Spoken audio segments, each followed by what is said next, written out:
It is a well-known fact that we are currently having a problem in the D&D community, that there just aren't enough dungeon masters. In theory, this doesn't make sense, right?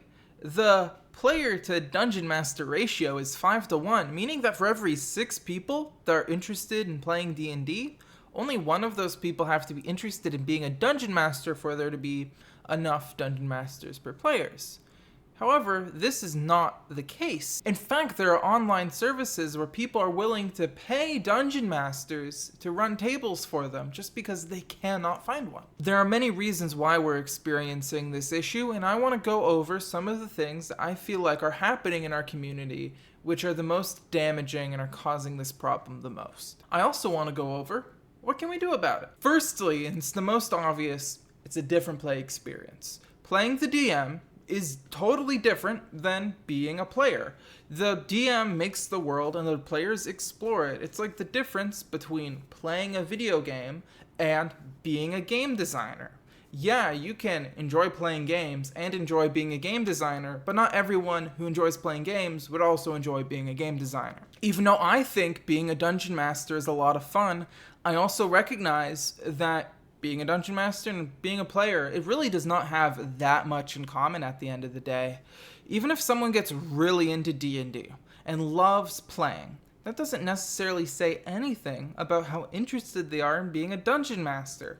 Same goes the other way. It doesn't matter how long someone's been a dungeon master for, that doesn't necessarily mean that they would enjoy being a player. While a player might only need to learn a bit from 1 or 2 chapters of the player's handbook, a dungeon master is going to need to know a lot more of the player's handbook. They're also going to know bits of the dungeon master's guide. They're also going to need to know sections in the monster's manual. If they have an adventure that they're running, they're going to have to know parts of that adventure. There's a lot more prep involved in being a dungeon master versus being a player. There's just not as much prep involved. And some people are interested in doing that prep and some people aren't. And there's not much that we can really do about that, in the sense that we can make it more appealing to people who might want to be dungeon masters. But the fact is, if people show up to D&D because they're playing it as playing a game, a social game, well, the idea of dungeon mastering might not necessarily give any interest to them because there's a lot of before game stuff they have to do, which isn't the show up and roll dice with friends. And this is the problem that we can do the least about because it's the problem that's existed since TTRPGs came to existence. Some people just don't want to be dungeon masters. And guess what? That's totally fine. We don't need every player to want to be a dungeon master. We just need a few more. And the issue is that there are people out there who would want to be dungeon masters but aren't for a couple of reasons. And we need to find a way to convince these people that it's worth giving a shot. If you're enjoying this video, remember to click that subscribe button so YouTube knows to recommend my videos to you in the future. Anyways, on with the video. If you've been interested in Dungeons & Dragons for any given amount of time, you've most likely heard of the actual play shows like Critical Role or Dimension 20. These shows are run by incredibly fantastic, funny, talented people and show what D&D is like to play. And for a lot of people, this is their first experience of what D&D is like. And before they get to the table, this is what they understand D&D to be. They understand D&D to be Critical Role, or they understand D&D to be Dimension 20. There is no doubt that these shows have done wonderful things for Dungeons & Dragons and TTRPGs as a whole.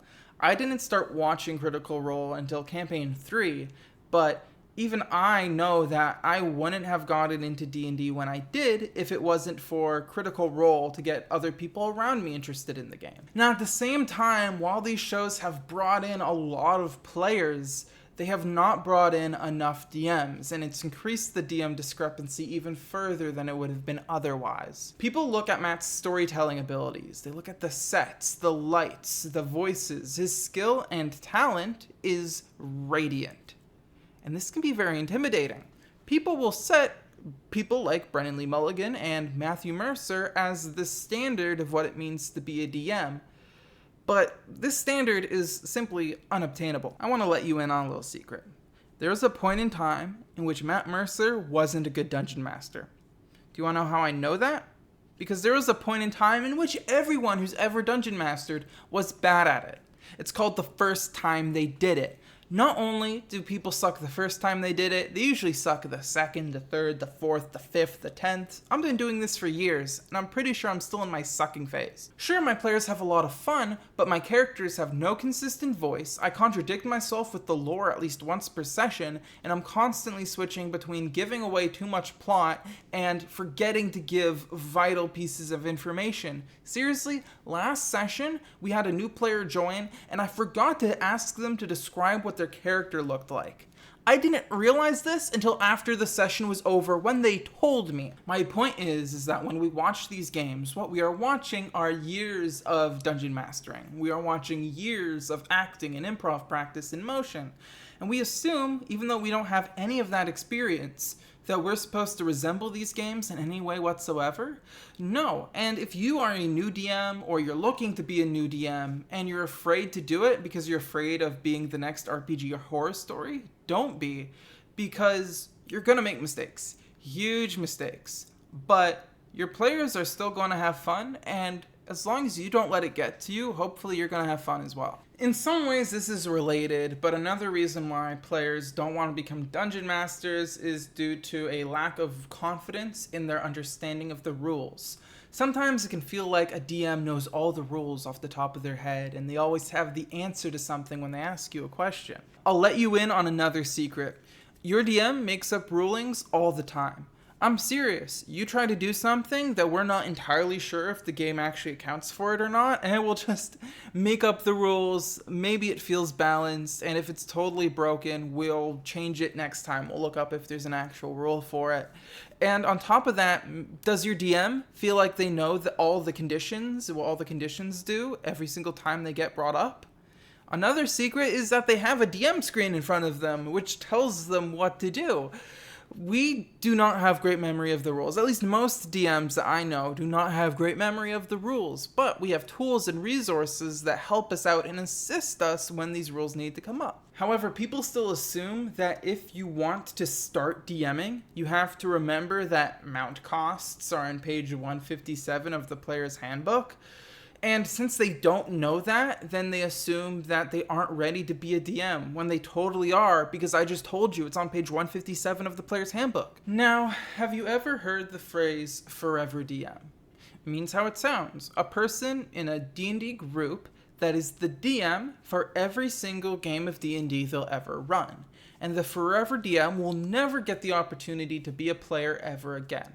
There's a lot of people out there that have some interest in being a DM, but believe that the moment they start being a DM means that they are now a DM forever and they never get to be a player again. And they like being a player so much that they don't take the risk of being a GM out of fears that they'll never get to be a player again. Now, the issue with this is that it creates a self-fulfilling prophecy. People don't want to be a DM because they're afraid that they'll never get to be a player. There are now less DMs in the world. The people who are DMs are more unlikely to find other DMs, meaning that they are now their party's forever DM, never getting the chance to be a player. More forever DMs in the world means the idea of the forever DM perpetuates throughout the world, and less people want to be DMs because they're afraid of being the forever DM. Now, I've been blessed with finding a gaming group where there's another DM who runs games alongside mine. As well as we have multiple people with DMing experience, and sometimes someone steps up because they want to try running a one-shot. I am also aware that I am in an extremely rare situation, as a lot of groups wouldn't feel comfortable running 2 games at once. Now, for us, we're able to figure it out because not only are our games in totally different types of tone, one is a Feywild game and mine is a Strixhaven game, so magical adventure in another parallel dimension, Harry Potter. As well as I run mine monthly and his runs more often, so we just find ways to get less confused between the 2 games. This also comes from the idea of the long-term D&D game, the type of game that runs from levels 1 to 20. These type of games would require someone to be a DM every week for months, if not years at a time, with very little opportunity to ever get to be a player during that. Unless you're like my group and you're able to play multiple campaigns at the same time without getting confused, this type of game is only possible with a forever DM. This once again makes people afraid to start DMing because they aren't ready for that length of commitment, or don't know if they can run a game that long and make it good. This in particular frustrates me because the amount of games that make it to level 20 are just about 0% of the total D&D games. I have friends who have played D&D for years and yet have never had a campaign go beyond level 5.